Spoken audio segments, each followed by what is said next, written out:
Слышишь, время гудит.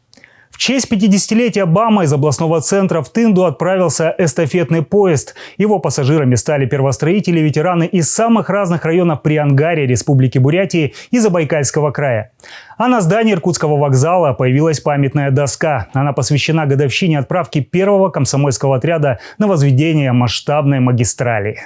9 мая мы с этого вокзала в составе отряда имени Иркутский отряд имени 30-летия Победы вот с этого вокзала уехали на БАМ. Нам было там где-то порядка 6 вагонов с рестораном. Доехали. Основной отряд у нас остался в Усть-Куте, а нас 29 человек на вертолете забросили в поселок Кунерма, который был оторван, в общем-то, от всего БАМа.